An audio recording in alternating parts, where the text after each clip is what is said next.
Hello everyone, welcome to my new blog. তো আজকে আমরা চলে গিয়েছিলাম মিরপুর বেড়িবাঁধে রফিক কাকার ভর্তা ভাত খেতে।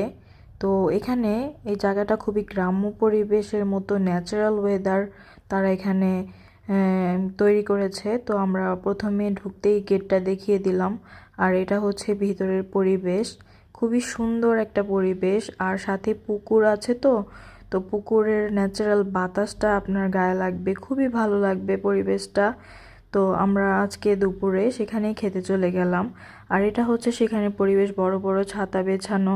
আর এই যে সেই পুকুরটা, এত সুন্দর বাতাস আসছিল। আর এটা হচ্ছে আমার হাজব্যান্ড, তো আমরা দুজন বসে আগে একটু পরিবেশটাকে এনজয় করছিলাম।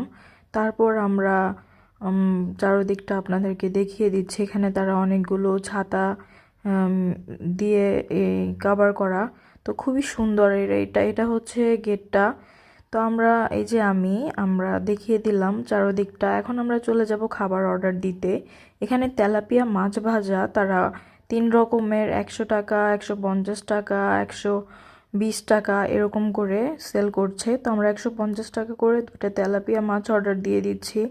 এখানে তারা বেগুন ভাজাও দিচ্ছে সাথে। আর আপনি চাইলে ইলিশ মাছ ভাজাও অর্ডার করতে পারেন, 300 থেকে 400 টাকা করে। আর তারা যে একদম গরম গরম ভেজে দিচ্ছে, এটা আপনি নিজেই দেখে নিতে পারবেন। আর আপনারা চয়েস করে দিবেন কোন মাছটা আপনারা নিতে চাচ্ছেন। আর আমরা ভর্তার প্লাটার অর্ডার দিয়েছিলাম। এখানে অনেক রকমের ভর্তা তারা সেল করে। এত মজার ভর্তাটা আপনি না খেলে বুঝবেন না। খুবই কম দামে এত মজাদার ভর্তা। প্রতি পিস ভর্তা 5 টাকা করে আপনাদের 20 পদের ভর্তা দিবে, যা 100 টাকা দাম আসবে প্লাটার। আর ভর্তাটা যখন ভাতের সাথে মাখিয়ে আপনি মুখে দিবেন, তখন বুঝতে পারবেন ভর্তাটা অ্যাকচুয়ালি কতটা মজার। আমি আর আমার হাজব্যান্ড সেখানে চলে গিয়েছিলাম ন্যাচারাল ওয়েদারে দুপুরে লাঞ্চ করতে। তো আমাদের জায়গাটা খুবই ভালো লেগেছে। আমার ব্লগটি আপনাদের ভালো লেগে থাকলে লাইক, ফলো অ্যান্ড কমেন্ট দিবেন। এই প্লেসটি মিরপুর তামান্না পার্কের পাশে, মিরপুর বেড়িবাঁধে রফিক কাকার ভর্তা ভাত নামে ভাইরাল একটা জায়গা।